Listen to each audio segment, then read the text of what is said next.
She's like a sickness in my brain, a vision standing by the window pane. She ripples through the blinds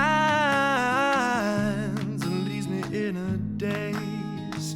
It's in the way her body moves me, the way she grabs me and intoxicates, until the signals in my mind forget to operate. Fragile skull. I take my pleasure from my alcohol. She'll never give you any time at all. She just comes and goes, you know. Hello everybody, welcome back to my channel and thank you for joining me for another Coffee and Crime Time. This case is about a girl that I would have loved to have known because I think we could have been really great friends. She was a badass. She was someone that would have been unstoppable had her life not been cut short. When I heard about this case, I knew I had to look into it because every podcast I heard about this case, every article I read, it led me to believe that the investigation reeked of a police cover-up. But as I dug more deeply, I discovered that it really wasn't that simple and things are not always as they seem. And honestly, I can't even blame the content creators who would later report on the facts of the case or the facts of the case, because these facts, they weren't pulled from thin air, right? They were being reported by legitimate mainstream media. And as content creators, that's usually all we have to go on. And we're supposed to be able to trust that. That and our own critical thinking. But before we dive in, let's have a word from the sponsor of today's video, Magellan TV.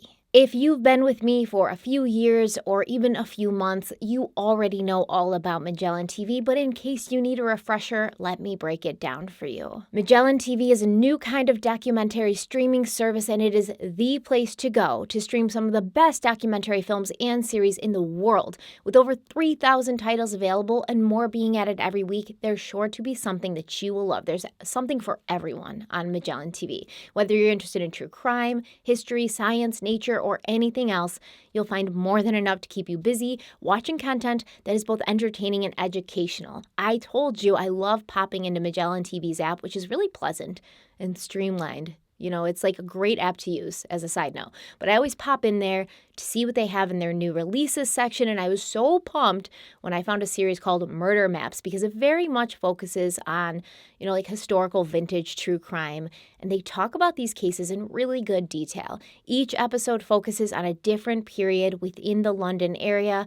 So, of course, there's one on Jack the Ripper. But my favorite episode was the Bermondsey Horror. And they also have one on the Brides and the Bath Killer. Like, really excellent, really great. All 4 episodes I binged, I watched, I loved. Whether you're on the go watching from your phone or your tablet, or you're all curled up and cozy at home watching on your smart TV or computer, you can always pull Magellan TV up and quickly find something that you want to watch, and everything streams to you ad-free. I know many of you have already been watching Magellan TV, but if you haven't checked it out yet and you want to, click the link in the description box and Magellan TV will give you a free 1-month trial. This is the perfect way for you to dip your toe in, see what you think, see if you like it. And this way you can sort of get a taste of all Magellan TV has to offer. And if you want to cancel at the end of that 30 days, you absolutely can. There's no contracts, no strings attached. But I really don't think you're going to want to. Thank you so much to Magellan TV for sponsoring today's video, and let's dive in. Candace Hiltz was born on December 22nd, 1988 in Canyon City, Colorado. When her mother was released from the hospital after her birth, it was Christmas morning, so Candace's parents brought her home wrapped in a blanket and they placed her under the family Christmas tree as a surprise for Candace's siblings so that when they woke up, they would find their new baby sister waiting for them like a present to be unwrapped. Candace grew up with several older brothers and only one older sister, so she learned to be tough and run with the boys. Her mother, Dolores, said, quote, "Candy was like that light that comes into a room and everybody wanted. Everybody made a big thing about how beautiful she was, but the big thing was how beautiful she was on the inside. Candy at 5'2" would take on any of her brothers. She was their conscience. There were no gray areas with Candy. If you were wrong, you were wrong." End quote. People who knew her and grew up with her, they referred to her as a tomboy who had no fear. She would climb to the top of Pinnacle Rock and dive into the Arkansas River with no life jacket on. Candace also had an incredible sense of humor and a very quick wit that those who knew her still miss to this day. But what people remember Candace the most for was her unwavering recognition of injustice and her drive to fight it. She was passionate about standing up for others, and she had no tolerance for bullies in any form. So this is actually a really funny, cute story. Candace had this hobby of collecting necklaces with round beads on them of all sizes, and her mother, Dolores, said, quote, "When she stood up for people on the school bus, she would point to her necklaces and say, 'I have more balls and bigger balls than any of my brothers.' She was a little girl, but she was very strong," end quote. So many of Candace's peers from the Cotopaxi Consolidated School that she had attended came forward to share their experiences with her. Whitney Lindholm met Candace in 1998 when they were both in the 3rd grade. It was Whitney's first day at her new school, and she said that as soon as she climbed on the bus, Candace asked if she was new. And when Whitney said yes, Candace helped her all day to make sure she was comfortable and knew where she was going in the school. Whitney said, quote, "She always made sure that I felt loved," end quote. Another friend, Melody Nielsen, described Candace as a straight shooter, a person who would always tell you what she felt and what she thought, even if you didn't want to hear it, but she'd be able to pull the best out of you. Melody said, quote, "She saw something good in me when I didn't even like myself. She gave me a chance, got to know me, and was the first popular kid I ever knew that took the time to befriend a non-popular kid. She eventually helped me transform from the tomboy I was to a girl that wore dresses, and even helped me ask out my first boyfriend. She was kind, brave, fearless, and loyal," end quote. And Candace was incredibly intelligent. By age 11, she was completing difficult calculus formulas, and she was considered to be a child prodigy. Sadly, Candace's father had passed away when she was just 5 years old, which had a very sobering effect on her large family, obviously. But Candace always knew she wanted to eventually leave her small town and do something big with her life, something that would leave her mark on the world. She completed high school at the age of 14, and her goal was to attend Stanford Law to get her law degree before eventually sitting on the Supreme Court. When Candace was 17 years old in 2005, she gave birth to a daughter named Paige. But sadly, tragedy struck the Hiltz family again. Candace had suffered a stroke during her pregnancy that had affected her unborn child, and when Paige was born, the baby was diagnosed with hydrancephaly, a condition that causes an abnormal amount of spinal fluid to accumulate in the cavities of the baby's brain. The doctors performed surgery on the newborn and they put a shunt in her brain, but they only gave her a few days to live. But when Paige survived for longer than that, they said she was a miracle baby. Paige couldn't walk, she couldn't talk, but she was happy because her mother, Candace, showered her with affection and attention, knowing that Paige's condition was still serious and still terminal, and they would not have a lot of time together. Candace's mother, Dolores, said, quote, "She would bundle her up and put her in a sled and walk around the property with her. She would lie in the snow and make snow angels with her. Every week was a birthday. Candy took advantage of every memory she could make with her for the short time she had with her," end quote. But even Candace could not have guessed how short their time together would actually be, and that her terminally ill daughter would outlive her. In the end, Paige and Candace would only have 11 months together to love each other, to build a bond, and to create memories, to make snow angels, blow out birthday candles. It was really nice that Candace treated every week like a birthday because she would not live to see her daughter's actual first birthday. When Paige was born, Candace put her dreams and career aspirations on the back burner so that she could focus completely on her daughter, thinking that college would be waiting for her down the line. Now, Candace had been accepted into Stanford Law, but for the time being, she enrolled in online classes at Brigham Young University, and at the age of 17, she was already a junior in college. It's a very, very sad story overall. And I can't imagine the pain and the heartbreak that Candace went through to carry a child for 9 months, to give birth to that child, only to find out that her child didn't have long to live. But sadly, this wouldn't be the hardest thing that Candace Hiltz would encounter in her short life. So for the format of this video, I'm going to start by telling you the details of the case in the way that they were initially reported by the media and by content creators for years. In 2006, Candace was living in a rural, mountainous area outside of Canyon City, Colorado, with her mother Dolores and her daughter Paige. On August 15th, Dolores left the house around noon to run some errands. She hadn't been gone long when she became concerned and anxious because she didn't often leave Candace and Paige alone for an extended period of time, so she called neighbors to ask if they could check on them. At some point that afternoon, Candace's boyfriend and Paige's father, Jesse Weaver, stopped over to visit, and as he approached the front door, he could hear baby Paige wailing inside. When Jesse went inside, he saw a large pool of blood on the floor and blood spattered on the walls, so he followed the cries of his daughter, finding Paige in her crib in Candace's room. But Candace was nowhere to be seen. Jesse picked up the crying baby and brought her to a neighbor's house, and at that moment, Dolores returned home around 3:30 p.m. and entered the house. Dolores would later tell police, quote, "I saw a shell casing by the fireplace, an obvious bleed out at the beginning of the hallway, a blood mark down the hallway, a blood smear on her bedroom door. The quilt that is usually folded up at the end of her bed was gone. I saw a piece of blanket sticking out from under the bed. I pulled it out, and it was Candy. 75% of her head was gone." End quote. The autopsy would later show that Candace Hiltz had been shot 7 times, once in the chest and 6 times in the head, and it also stated that it appeared 3 different weapons had been used to murder the young mother. Candace had been shot once in the head with a .410 caliber shotgun. She'd also been shot once in the chest with a .45 long Colt, and there were 5 .22 caliber shots to the back of her head. Her body was found just feet away from her crying daughter, and whoever had killed her had done so in the hallway of the home before dragging her body to her room, propping her bed up with a computer speaker, and then shoving her underneath.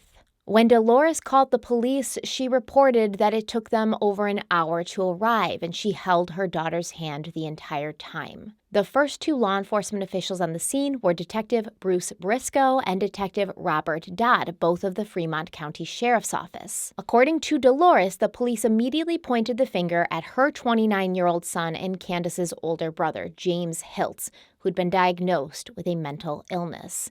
Apparently, James had been very unwell, and he had progressively become more and more paranoid, especially around other people who he seemed to be afraid of. And I don't mean he was paranoid around people that he was afraid of. He seemed to be afraid of all people. They said it was like a people phobia.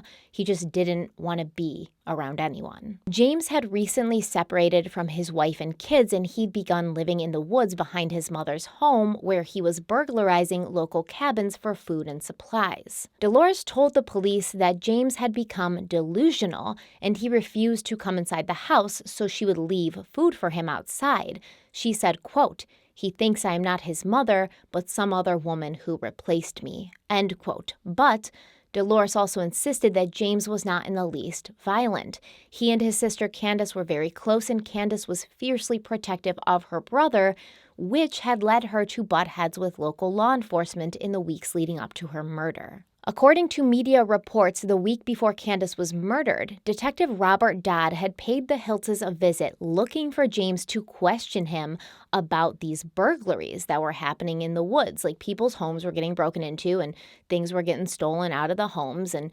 people kept saying it was James Hiltz. Apparently, Candace did not like Dodd's line of questioning or the way he was speaking about her brother, so she stepped in and began shouting at him to leave. Detective Dodd responded by telling Candace to be quiet or she would be arrested, and at this point, Candace presented her wrist to the police officer, and she told him, "Go ahead and do it, arrest me." Candace then bluntly told Dodd that she knew all about him, and she'd seen him around town collecting bribe money from drug dealers. She told him he was a corrupt cop, and she would not hesitate to inform everyone about what he was doing.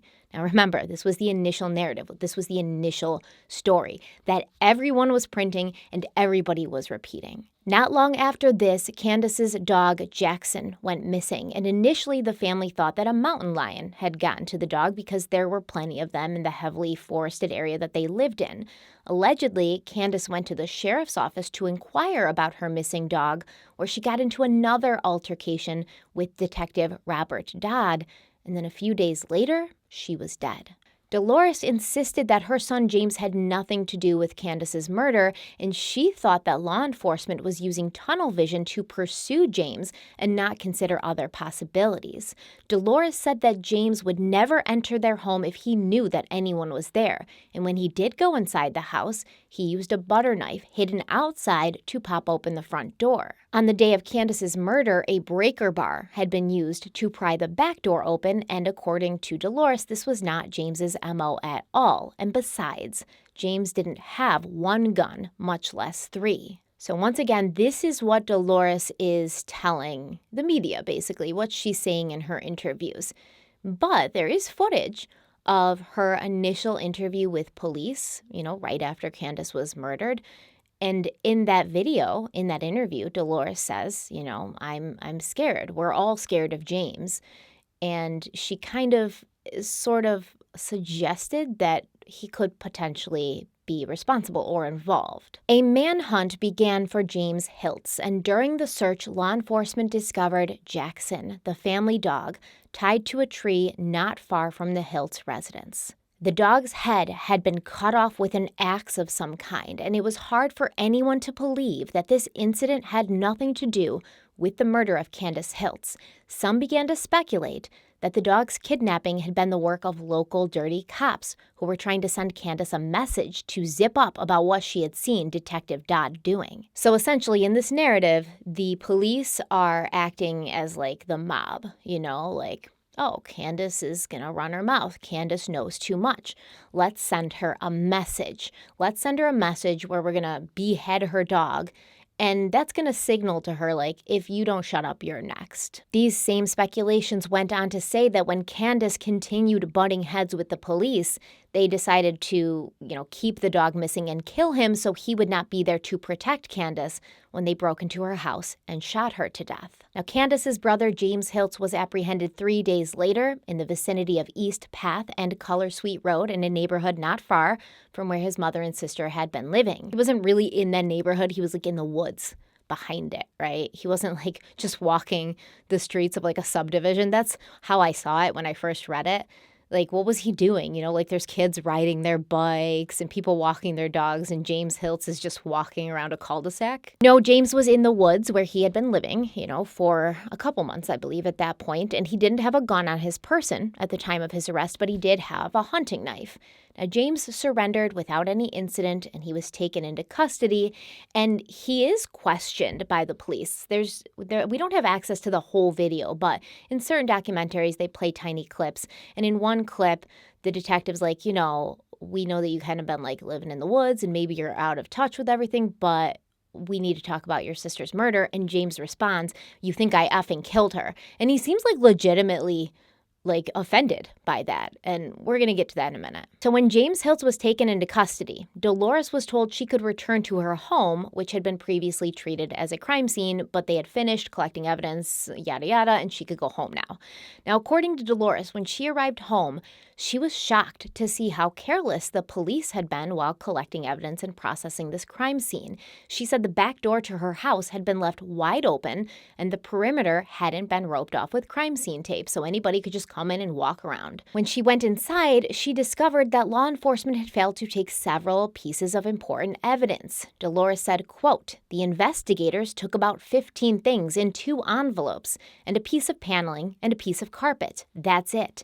The blanket my daughter's body was in was still there. There was a shotgun casing in Paige's cradle. I'm thinking, seasoned cops don't leave evidence. These are not rookie officers, end quote. Dolores began to feel suspicious that something was up, so she went to the sheriff's office and she asked to speak to the 2 detectives on the case, but she was told that they were busy. She waited for a while before another police officer came out, and she was able to, explain. and complain that this crucial evidence had been left behind. But according to her, the police did not seem as concerned as she was. She said nobody cared, nobody did anything. So Dolores and one of her sons, John, who apparently had taken some forensic classes, they put on protective gloves and booties, and they took matters into their own hands. They photographed the scene, and they bagged all the remaining evidence before placing the evidence into a plastic bin with an evidence log. Dolores claims that later, Detective Briscoe showed up with a search warrant demanding that she hand over this evidence, which she did. In January of 2007, Dolores Hiltz filed a formal complaint with the Attorney General's office alleging mismanagement of the crime scene, and she also mentioned her theory that she believed one or more of the detectives from the Fremont County Sheriff's Office were involved with the murder of her 17-year-old daughter. For Dolores, justice won't be done until others are held accountable. And he is not the only officer involved in this mess. There's 7. So until they look into the 7 and clean up the county, they won't change. And there'll be more Candaces. Dolores claimed that it was clear from the autopsy report that Candace had been shot by at least 2 different people simultaneously, one who had been in front of her and one who had been behind her. Dolores believed that after Candace was shot and she fell to the ground, her killers began to drag her into the bedroom to hide her body when Candace began experiencing death tremors, causing the killers to shoot her again, and the casing from one of those shots flew about 6 feet away and landed in Paige's crib. Dolores also claimed that she'd found some bloody towels on top of the dryer in her home, and she believed the attackers had used those towels to clean themselves up. She said that those towels were later found, dumped off a nearby trail, and Dolores alleges that these apparently were DNA tested, and the DNA on the towels, or in the blood on the towels, did not match anyone in her family. So she's once again trying to really make sure we're aware that her son James Hiltz could not have done this. Now, this case went cold for like 10 years. There's some stuff that happens in the meantime, nothing relevant, nothing that really comes to a head. But in December of 2016, a man named Rick Ratzlaff bid on a storage unit. And apparently the owner of this storage unit had stopped paying the monthly fee, so they put it up for auction. Now, according to Rick, inside the storage unit, he found some old police uniforms and badges and several manila envelopes marked evidence. Inside the envelopes, Rick discovered several disturbing items: a blood-stained rope, an axe with blood on it, a bloody comforter, and a pair of bloody socks. It turns out that this storage unit had belonged to Detective Robert Dodd, the same police officer that Candace had accused of taking bribery money from known drug dealers, the same detective who had taken the lead on her murder investigation. Then I got a real eerie feeling, then I found the axe, and then it started getting more serious with the shell casing, and I knew it wasn't good. The Denver Post reported on Ratzlaff's discovery, claiming that the items in Dodd's storage unit were evidence from the cold case murder of 17-year-old Candace Hiltz. They actually printed this. They literally said evidence was found in the storage unit that was from the cold case murder of 17-year-old Candace Hiltz. In this same article, Dolores Hiltz said she hoped that this would remove the dark cloud that had been hanging over her son James since 2006. James had been charged with the burglaries of the cabins, but he was found not guilty by reason of mental insanity, and he'd been committed to the Colorado Mental Health Institute in 2008. In this article, Dolores said, quote, "We have lived under this for 10 years because he was a scapegoat. We'd been waiting for this break. It became clearer and clearer that this was a police cover-up, and we have been living a nightmare," end quote. Dolores also asserted that the blanket in the storage unit was the same one that Candace had been wrapped up in on the day that she was found murdered.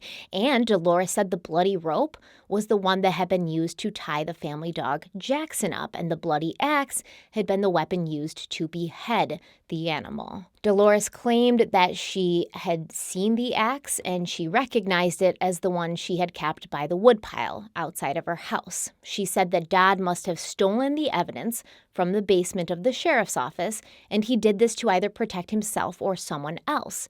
Now, allegedly, the man who had bought the storage unit at auction, Rick Ratzlaff, he was called by members of Detective Dodd's family, and apparently these family members were offering to buy the contents of the unit back from him, but he said no. When he'd first seen the items inside, Ratzlaff had called the police, and he was met at the storage unit by Sheriff Jim Biker, who warned Rick that his life could be in danger. Rick continued on to say that as Sheriff Biker walked around the unit, he pointed at a green backpack that was in the storage unit, and he said, "Oh yeah, that's linked to Candace's case." But he refused to touch the backpack. Instead, he told Rick to pick the backpack up and look inside the book bag, and inside Rick found a bloody shirt that had belonged to Candace Hiltz. I mean, this is sounding crazy, like unbelievable almost. A fictional, like a best-selling fictional writer could not have written a better story. And they say that the truth is often stranger than fiction, so let's go on with the initial narrative that was being reported in the media and by most content creators who covered this case. So when the storage unit was discovered, the evidence was transferred to the CBI, the Colorado Bureau of Investigation, and they took over the investigation. Robert Dodd was placed on administrative leave. Now remember, Robert Dodd was the lead detective on Candace's case, and the storage unit belonged to him. In 2018, Dodd went to trial and he was convicted of misdemeanor abuse of public records after the CBI discovered that Dodd had altered Candace's case file on the same day he'd found out about the sale of the storage unit. So like I said, this is a compelling story, right? No one could look at these facts and not consider strongly the possibility that Candace Hiltz was murdered in cold blood because she knew too much about the small-town law enforcement agency who were corrupt but intent on protecting their reputation. I mean, we have legitimate publications like the Denver Post printing these things, so it would be tough to write off the things that they were purporting as facts to be anything but. But then, at the end of 2021, the television show Cold Justice took a deeper look into the case, and they cleared some huge things up. There were 6 major allegations made by Candace's family that were reported by the media. The first one was that the police wanted to silence Candace. The second one was that Candace's dog Jackson had been taken and killed as a warning and or, to prevent him from interfering during her murder. The third allegation was that Detective Robert Dodd had taken evidence related to the case and hidden it.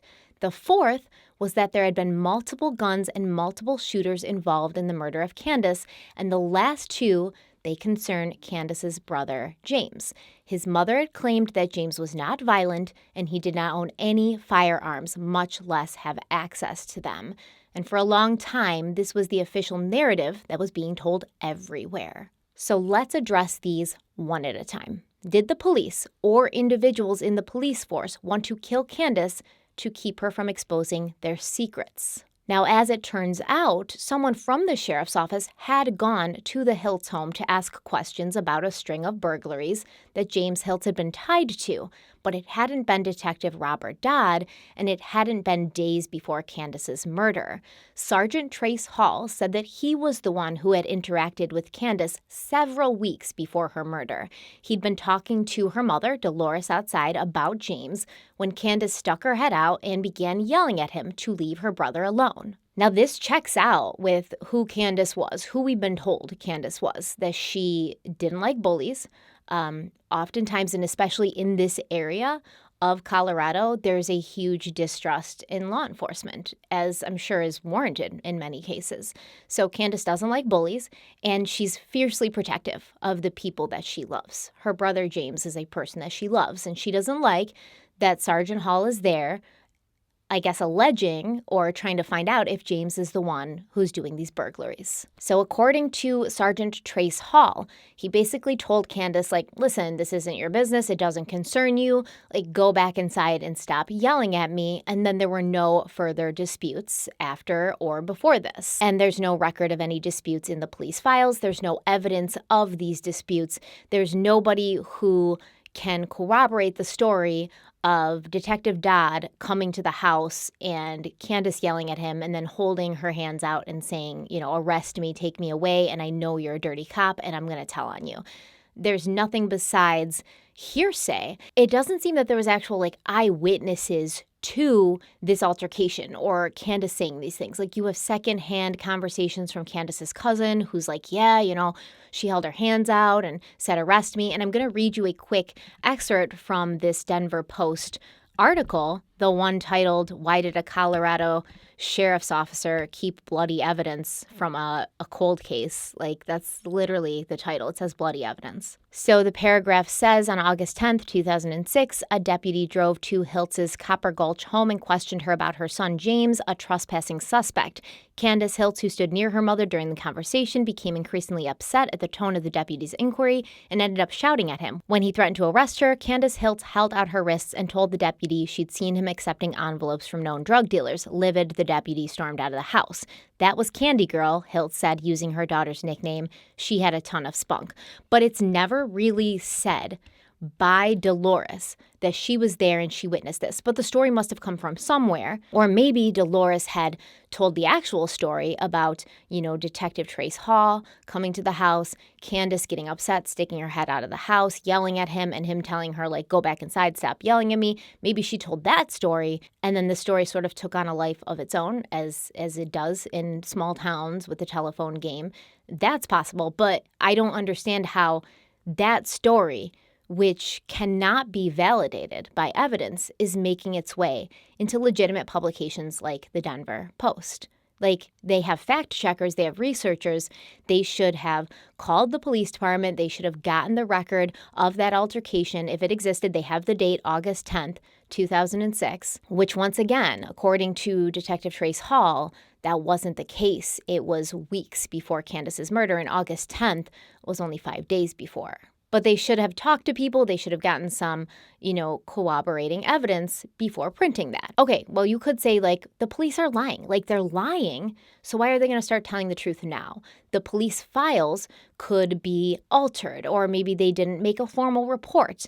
They could be covering it up, covering for each other, like we know that they do, right? And I'm not being sarcastic. I'm not saying that this specific Sheriff's Department, the Fremont Sheriff's Department, we know they cover up for each other. I'm not saying that because I don't know that. But I do know, and we have talked about cases where absolutely police officers cover their own asses, cover their fellow officers' asses. That happens. It's indisputable. And on that same vein, I hear you, right? I hear you. They could have covered up the evidence. They could have not made a report. They could be lying. But I think as you hear the rest of what I have to say, that's going to seem less and less possible. So let's move on to the next allegation, that Jackson the dog had been taken by Dodd and his buddies, and he was murdered to either scare Candace or to leave her unprotected. Now, allegedly, Jackson had gone missing just a few days before Candace was killed, and his body was found beheaded during the search for her brother, James, in the aftermath of her murder. According to the official police report, however, Jackson had not been killed with an axe. He'd been shot 3 times with a .22 caliber gun, and they have these bullets. They removed the bullets from his body, and they put them in evidence. A police report also states that Dolores told the police that 6 days before Candace's murder, James had come over to, get some food, but Dolores said he was not allowed in the house because they were all afraid of him, a statement she later insisted she had never made, even though she is seen making this during her police interview, which was recorded. According to the report, Dolores had witnessed Candace confronting her brother about the missing dog because apparently Jackson was not a huge fan of James, and he would sort of bark and growl at him whenever he came around. Once again, Dolores claims she never said this, even though it's on video, and Jackson loved James, yet that is a direct contradiction to what she said in her police interview after the murder of her daughter. Allegation number 3 states that Detective Robert Dodd stole and hid evidence from Candace's murder, bloody evidence, in order to protect himself or others. So, the crew of Cold Justice, they spoke to both Sheriff Biker and Robert Dodd himself to, get a better indication of what exactly happened with this incredibly suspicious storage unit. What the popular narrative was not telling us is that the evidence found in that storage unit was proven to not be connected to Candace's case, not proven by the police, not proven by the sheriff's department. But when Dodd went to trial for, mishandling evidence and things like that, they said yeah, evidence shouldn't have been in there, but this was not evidence that was relevant to Candace's case, at least not directly. And the items that have been described again and again in the media, a bloody rope, a bloody axe, bloody socks, Candace's bloody shirt, it's not really accurate at all. So first I want to talk quickly about the bloody socks. In the official autopsy, in the police reports concerning Candace's murder, it's not said that she was wearing socks. It's said that her body was found wearing a white t-shirt, a purple sports bra over a black bra, pink shorts, and multicolored print panties. There's no mention of socks in the report. But when this dude, Ratzlaff, who bought the storage unit, started telling the media that he found bloody socks in the storage unit, all of a sudden Candace's mother, Dolores, was telling the media, yeah, actually, I remember when I found Candace that she was wearing those socks and those must be her socks. This could simply be a case of misremembering. I mean, I can't even imagine what Dolores went through when she found her daughter like that. I have a young daughter. I mean, you guys know I have a 10-year-old son, I have a 5-year-old daughter, and my oldest is 20. So right around Candace's age. And I can't, oh my God, I can't even imagine the shock, the terror, the sadness, the crushing, soul-crushing sadness. Saying sadness doesn't even touch it. So your brain is literally, your brain's literally put in a vice at that point. You're trying to process all of this new information coming in, and it's almost surreal. So it could have just been a misremembering, and when Dolores heard that there was socks found in the storage unit, she remembered seeing socks on Candace, and her brain sort of filled in the blanks for her. Now, there was also a rope found in the unit, but there was no blood on it. The axe itself was also blood-free, and it wasn't like a wood chopping axe. It was an ornamental axe. Something that someone would buy at a souvenir shop and use for decoration. And it wasn't sharp at all, because ornamental axes and ornamental knives and things, they're not sharp, because that would make it a weapon. And that would be dangerous to just be having this sharp ass blade hanging on your wall. What if it falls? Oh, let's not even talk about it. So many things could go wrong in that scenario. Now, both of these items had been tested by CBI, the rope and the axe, and they came back negative for any presence of blood. And you see these items on the Cold Justice show. They're pulling them out like a rope. If it's got blood on it, it's going to absorb that blood. It's never going to be blood-free. You can't wash the rope off. There's always going to be some blood on it. And you can clearly see that none of these items have blood on them. But what about the comforter that Candace had been found in, and then that was found in Dodd's storage unit, allegedly? Well, Candace's blanket that she was found in, it was described as being green, whereas the blanket found in the storage unit, it wasn't even really a comforter at all. It was sort of like a pink and black Mexican-style blanket, and that blanket had no blood on it at all. There was no bloody shirt in the unit, no bloody socks, no green book bag. None of those things were found in the storage unit. And once again, you could say, well, the police collected the evidence. They could just be hiding those things. Or they could have replaced the rope with a non-bloody rope, et cetera, et cetera. I'm with you. Nobody is more with you than me. Nobody is more distrusting of every single person in the world than me. But what you have to remember is the CBI took over. So because of their connection to, Detective Dodd, the Fremont Sheriff's Office was not allowed to be a part of this investigation. So they weren't allowed to take anything out or keep it or whatever. The CBI took all that evidence into custody and they investigated. So the host of Cold Justice, she's former Harris County prosecutor Kelly Siegler, and she said, quote, "The objects reported in the media, they're here, but the incriminating details are all wrong. It's like Dolores and the media heard the contents of the storage unit and then jumped to make all this speculation connecting it to Candace's case," end quote. So basically she's saying oh, a rope was found in the storage unit with blood on it. That must have been the rope that tied up Jackson to the tree.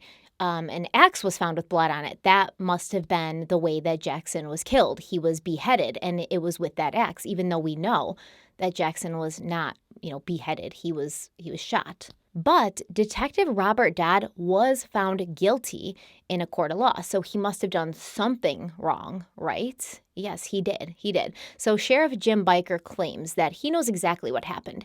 He said that while there was a search going on for James Hiltz, search teams were told that if they came across anything during their grid search, they should mark it and then call a police officer over to collect and catalog it.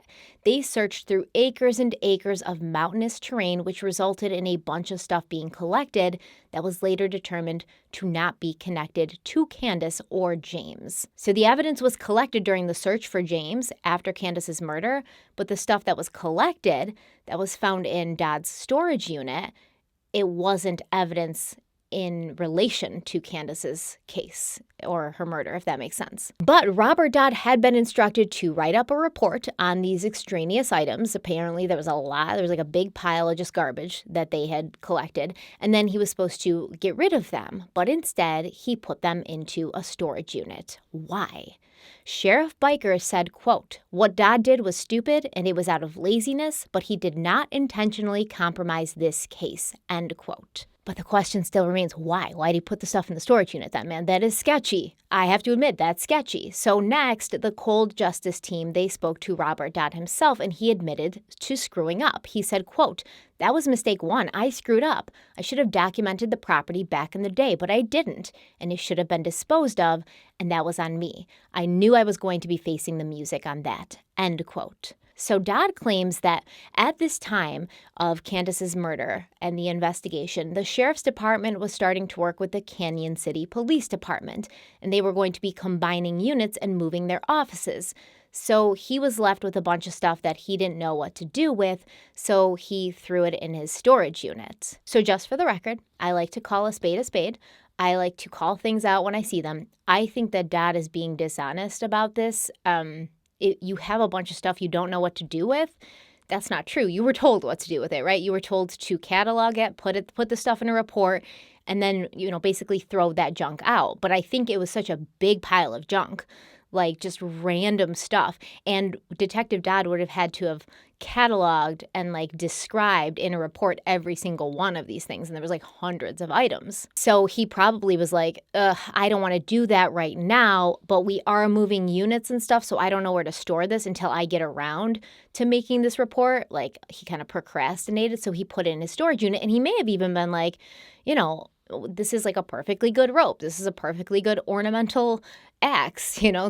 These things, some of these things are considered garbage, but maybe there could be some use for them. So he probably just shoved them in there, not thinking. But yes, being lazy and not doing his job properly. What Dodd was actually found guilty of in a court of law was the fact that he accessed Candace's file and made changes as soon as he found out about the sale of the storage unit.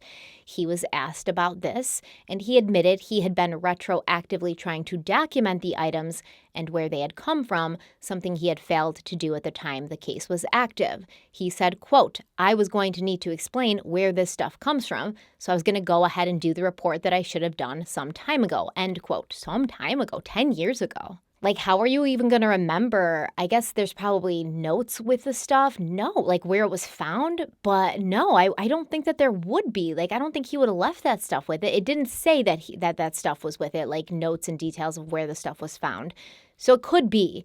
I don't know. But clearly he was like, oh shit, my storage unit got found out.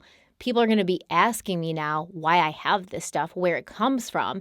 And I'm going to want to be able to direct them to this report. And I don't know if he would be able to make it look like the report had been there all along. Probably not. But he probably was just like, I don't know what to do, and this is all I can think of to do. And obviously that looks suspicious, and obviously it is unethical. Apparently, as far as I can see, the only thing that Robert Dodd was trying to cover up was his laziness, his bad police work, and it really doesn't make sense why a police officer who was trying to get rid of evidence would hide the evidence and then stop paying the fee for the storage unit that this incriminating evidence was hidden in. If there was really something to cover up, wouldn't that evidence have gone right into a fire? Like a big ass bonfire, just throw everything in there. And that way, nobody can ever ask you about this. Nobody can ever come back to you about this. And besides that, none of the things found in the storage unit were actually relevant to Candace's case. So that kind of tells me it had nothing to do with hiding anything about her murder. It just had to do with the fact that he was like, I don't feel like doing this right now. NCIS is on. On to allegation 4, that Candace was killed by multiple shooters who were firing at the same time. To prove or disprove this, Cold Justice brought in ballistics expert Chris Robinson, who was going to test and analyze the evidence concerning the weapons involved in Candace's death. Chris Robinson determined that there had been some confusion when people had read the autopsy report, not like the medical examiner, but people after who read it when it was made public. He said it was true that 3 different types of ammunition had been used in Candace's murder, but that didn't necessarily mean that 3 guns had been used or that multiple people had been involved. So apparently the .410 shotgun is a unique weapon in that it can be used to shoot 2 different types of ammunitions, 2 different cartridges. It can shoot .410 pellets as well as a .45 shell. Now, Chris Robinson believes, based on pellet patterns and stippling, the first shot was taken approximately 18 feet away, but the rest were at close range. Now, the door of the home that Candace was killed in is about 18 feet away from where Candace first fell in the hallway. It's believed that she may have been in the kitchen cooking when she heard someone entering the house. This caused her to walk towards the door before being shot once with a .410 cartridge. Once she fell, the killer reloaded the same gun with the .45 cartridge. He approached her body and shot her again through the chest. The killer then went to Candace's bedroom. He grabbed the blanket off her bed and brought it to the hall, where he proceeded to start wrapping her up, turning her body face down as she was being rolled up in the blanket. But at that point, Candace's body, I don't know whether she was alive or dead at that time or dying, but her body began to make gurgling noises. And the killer, he panicked, and he shot her 5 more times in the back of the head. So the main reason that Dolores was saying it looked as if there had been 2 shooters, or at least 2 shooters, firing from, different angles at the same time was because Candace was shot in the front and the back. But with this theory, that explains how Candace would have been, shot both in the front and the back. Candace was then pulled into the bedroom and hidden under the bed. Now, in Chris Robinson's opinion, this had been one killer with 2 different guns and 3 different types of ammunition. The next 2 allegations concern Candace's brother, James, and there's a lot to go over here. Dolores has been claiming that James was not violent and he didn't have access to any firearms. However, like I said, in her initial interview with the police after Candace was found murdered, Dolores had told a different story. She said that she and her family were very afraid of James, and when she had witnessed the fight between James and Candace over the dog Jackson, she said it was the most enraged and angry she'd ever seen James, and Candace had accused her brother of doing something to hurt her dog. So it seemed that Candace did not think that the police had taken Jackson. She thought that James had taken Jackson, and this came directly from Dolores' mouth to the police. It seems like James was struggling far more with whatever was happening in his head than Dolores had let on. The Cold Justice team spoke with James's ex-wife, who said that James had been her first love. He was a great guy. He was a great husband, a great father. But when his father died, he began to go down a bad path, and his personality completely changed. James got involved in drugs and alcohol, and then in 2005, he started working at a morgue. And his ex-wife thinks that he may have been injecting or inhaling embalming fluid, and this seems to have brought on a drug-induced mania. James began saying strange things, declaring that he was the devil one day and Jesus the next. Sometimes he would claim to be the sun or the moon, and he became incredibly paranoid, feeling that everyone was out to get him and he could not be safe around any other people. James also became violent with his wife. On one occasion, James had attacked his wife, swinging her around and smashing her head into a lantern, splitting her face open. She and the kids became so scared of James that they packed up and they moved out on July 12th, the month before Candace's murder.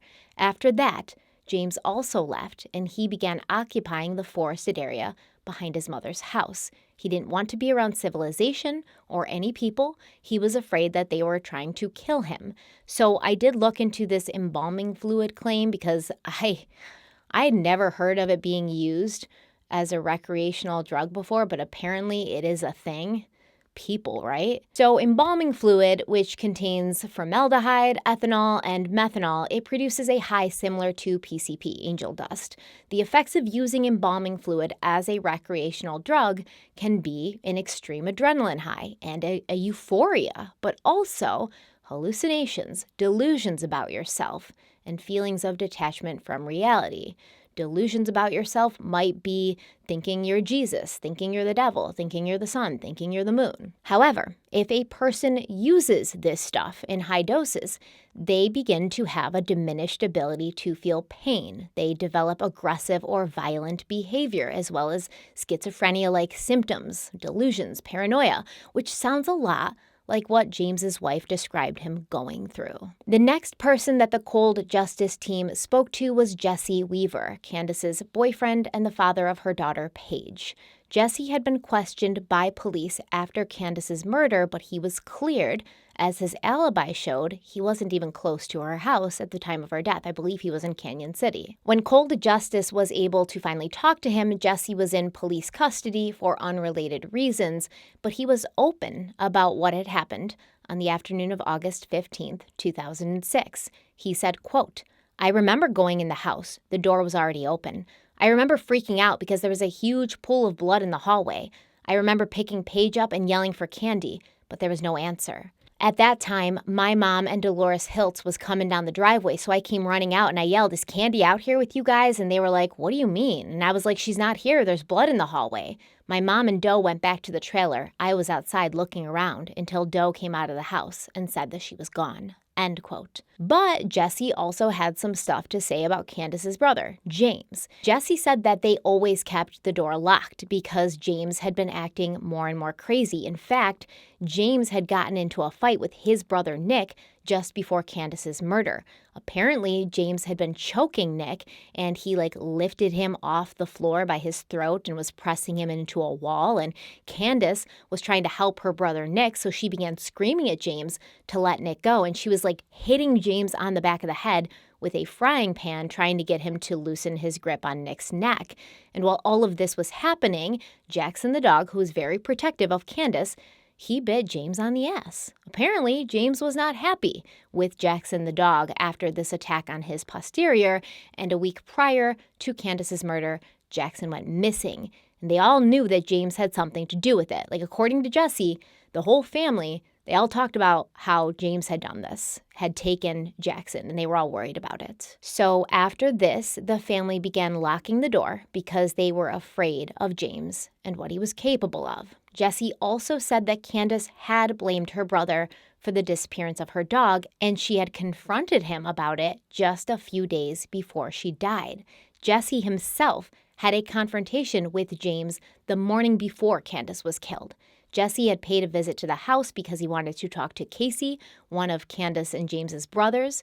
James was standing outside, and when Jesse asked him if Casey was there, James said no, so Jesse turned to leave.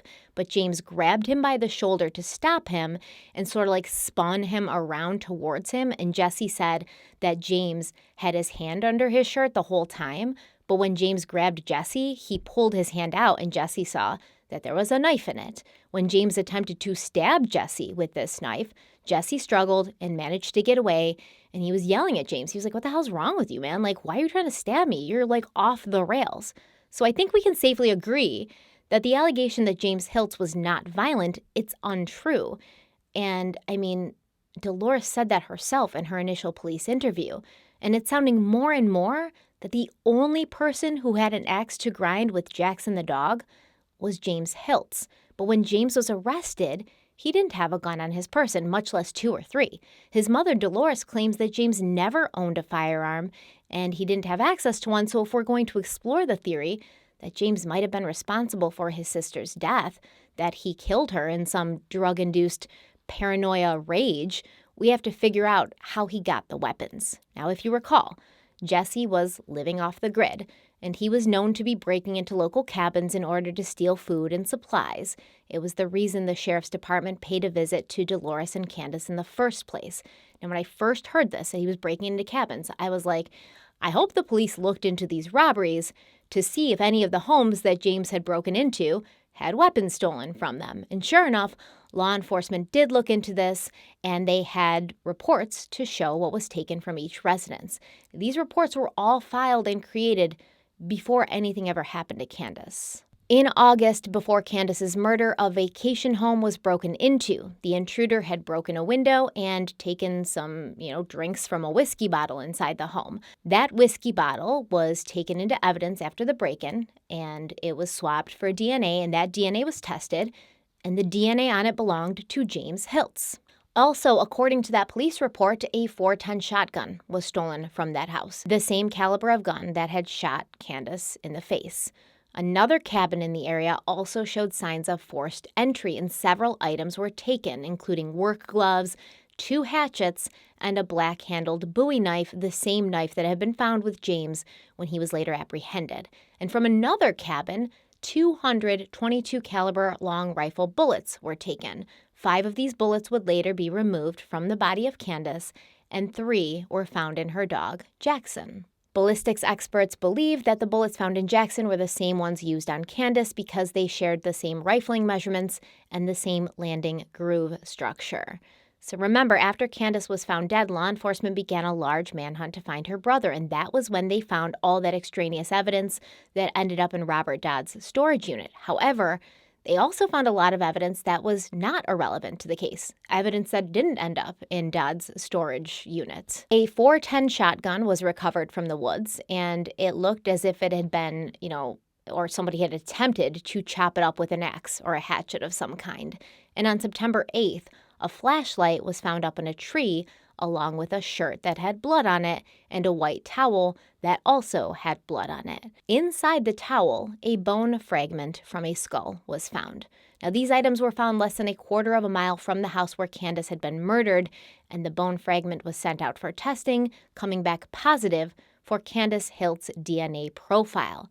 Now, the chance that an unrelated person would have the same profile was about 1 in 542 octillion. So, I think we can say with some certainty that this skull fragment had come from Candace, and whoever had used the towel to clean themselves up after the murder had inadvertently also wiped off the bone fragment that they probably didn't even know was on their clothes, so that it would later be found inside that towel. These were the same woods that James Hiltz had made his home for the past month. So I'm sorry, but it is looking like James Hiltz was going through some stuff. He was struggling with some substance abuse issues, which had caused some mental issues resulting in paranoia and delusions.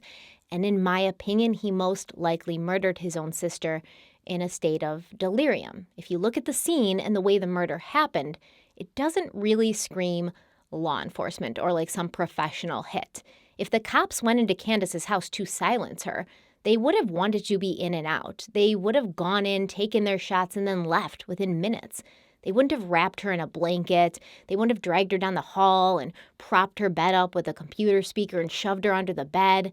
The attempt to hide the body so clumsily, it seems like the work of someone who isn't really thinking straight, because no logical person, especially not a police officer who's familiar with crime scenes, is going to think that shoving a body under a bed will keep it concealed for any great length of time. It seems more like an unstable person who was trying to hide what he had done from himself, from his family, maybe even from God. We do have these examples of after murders, the killers covered their victims up. They covered them with blankets, or they sort of wrap them up so that they're not exposed.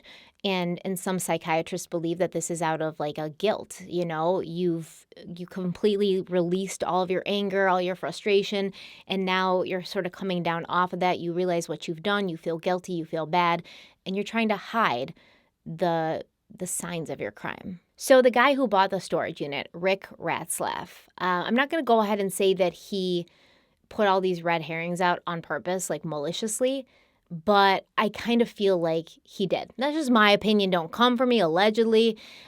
I think he did. I think he did it on purpose. And if you do a little bit more research into Rick Ratzlaff, you kind of find cooperating evidence for that. First of all, we know now that the evidence inside the storage unit wasn't like covered in blood. So that was, obviously that was a lie. That was like a straight, direct lie. So from this 2017 article from the Durango Herald, it says that according to Rick Ratzlaff, the Canyon City man who purchased the contents of Dodd's storage unit, the sheriff made threatening comments to him in the wake of his discovery, telling Ratzlaff that his life could be at stake without explaining why.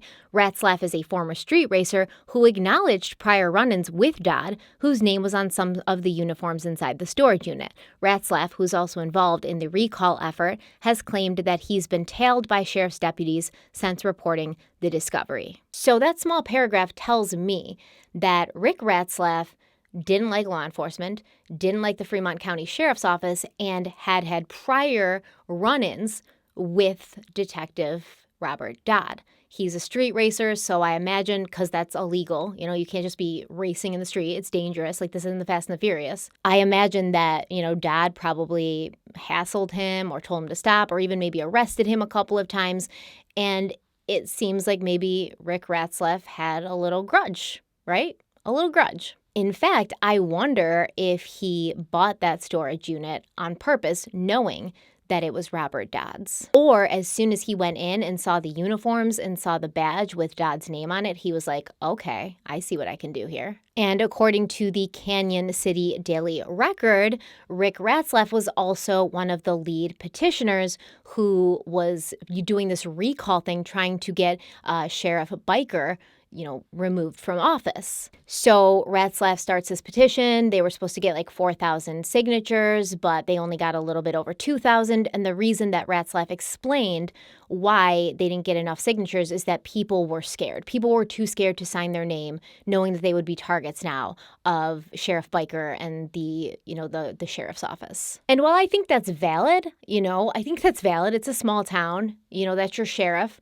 You don't want to sign your name to something and have him be able to see that and find out. It could also be valid that people really didn't have a problem with Biker as their sheriff and they didn't want to sign the petition. And it could also be valid that Rick Ratzlaff maybe had a little bit of an axe to grind with law enforcement. And he sort of used this storage unit thing to further his cause. And believe me, I understand that Dolores Hiltz has experienced the greatest loss that a mother could ever go through. The death of her child, the brutal murder of her child. And there's going to be a motivation to explain this horrible incident in a way that didn't add further trauma to her family. Finding your daughter murdered and then admitting that your own son did it, that's going to add further trauma. But when the facts are presented in a reasonable way, I don't see how anyone could have done this besides James. And as far as I can tell, James is still a patient at the Colorado Mental Health Institute, and hopefully he's getting the help that he needs. And I'm not alleging or saying that Dolores is purposely lying, maliciously lying. She could just be at this point of denial. She raised James. She loves James, of course. And she could be really just convincing herself that this couldn't have possibly happened because it would be far too much to process. It would be far too much on top of what had already happened to admit that you now lost not only one child, but two. Candace's daughter, Paige, passed away on November 22nd, 2015, at the age of 7. Paige's aunt, Beth Ann LaRusso, said that Paige is with her mom, Candace, now, like she should be, and she's running around like she was never able to, and all the things that she was never able to have on earth, she has them now. And I absolutely hope that she is right. I hope, I don't know what happens after we die. It's a big question that everybody talks about. I don't know. Do we go to heaven? Do we get reincarnated? Is it just nothing? Is it just a black nothingness? And then there's nothing? That's my greatest fear. I don't know. But if there is a place that we go where we can reconnect with our loved ones, where we can be with them again, I hope to God that Candace and Paige are making snow angels in heaven right now. That's all I have for you today. Let me know what you think about this case. Let me know what you think about the details, and you could disagree with me. You could say that there's still a chance that the police did this, that they covered it up, and I'm going to entertain that. I'm going to have a discussion with you about that. Just be respectful on all ends, because I'm sure there's going to be people who are like, I can't believe that Candace's family did this, and there's going to be some people who say, oh, I definitely think the police were still involved. Just be respectful to each other and to yourselves. Understand that we all have different points of view. And the thing is, with this case, there's so much that we still don't know. That's, in police files and records, little details that we don't know, like the towels that Dolores claims to have found on her dryer with blood on them, and the DNA didn't track back to James. Is that even true? Like, there's so much that we don't know. Did Dolores actually have to go and collect this evidence that the police had left behind? We don't know for sure. Those are things that I can't prove or disprove. I think given the circumstances, it seems one theory is more logical than the other. So let me know what you guys think in the comments section. Don't forget to follow me on social media. Instagram and Twitter handles are in the description box, as is the link to my podcast, Crime Weekly, that I host every week with retired police detective Derek Levasseur. Our audio comes out every Friday, and our video on YouTube comes out the following Wednesday. Right now, we are in the middle of a really, really interesting case, a cold case that was just solved using DNA. So go check that out. It's the murder of Michelle Martinko. Before I go, I want to give a shout out to a couple of my patrons. I also want to say that I hope you guys are enjoying my new series, Strange and Unusual. I'm working on another one for you right now that has me in all sorts of places that I never thought I would be. There's dust in front of me, like looking into physics and, the universe and stuff. And I was never good at that stuff in school. Anything that has to do with math, calculations, like that's why Candace and I would have been great friends too, because I would have been like good with the reading, the spelling, the history, and she would have helped me with like the math and science. We would have gotten through school together. She would have gotten through school fine because she was a prodigy. She was genius. She would have helped me. But I was never good at like the science stuff, especially when it comes to like calculations. I remember in college I took an astronomy class thinking that it was going to be like, oh, like, let's learn about the planets. And I was like, this is going to be awesome. And it was a lot of like calculations, like how far away from the earth is the sun. And this is how you figure out, like, I don't even know. It was bad for me. That was not an easy class. I killed myself to get through it and pass it. But I hope you're enjoying the Strange and Unusual series. So I have another one coming for you very soon. And I want to read a couple of comments from my Patreons that they made on the last video, the Strange and Unusual video. Jennifer Stewart said, enjoyed it. I often wonder about the mental toll it takes on you and other YouTubers researching true crime cases for days on end. I know this case is tragic, but it doesn't seem to have been something intentional. I hope this provides you with some relief. Thank you, Jennifer. It really did, and it does. Me being able to dive into these strange and unusual cases, because I'm always so interested in like mysteries and weird things around the world, it's been such a nice relief. So thank you guys for allowing me to do that. Julie Suzanne said, I do think accidental nerve agent exposure is most plausible. Valentina has no reason to lie, though she could just be mistaken. Still, it seemed to happen very quickly, and not much explains that. She has no reason to lie if she's innocent. And Tia McD said, love this. Thank you, Stephanie. Super excited for this new series. Love the research. You can deep dive into anything and I would listen. Thank you. Hiking on shrooms, that's one way to get through. I think hiking on shrooms would be incredibly interesting. I've never tried it, but I might have to, with a group of people who will keep me safe, because I have a hard enough time finding my way around when I'm not on anything. In fact, I don't find my way around when I'm not on anything. You should see me in an airport. It's a mess. Thank you all so much for being here. Stay kind, stay beautiful, stay safe, and I will see you very soon. Bye. Well, the levee don't break now, and the bottle's going straight down, and that river runs deep, the mountains get steep, and the voices getting too loud. Oh, this feelings I've buried, it's looking like a cemetery. They're coming back from the grave, calling out my name, better say a Hail Mary. Well, you don't know how deep it goes until it's getting you slowly. So you got to let it go. I got blood on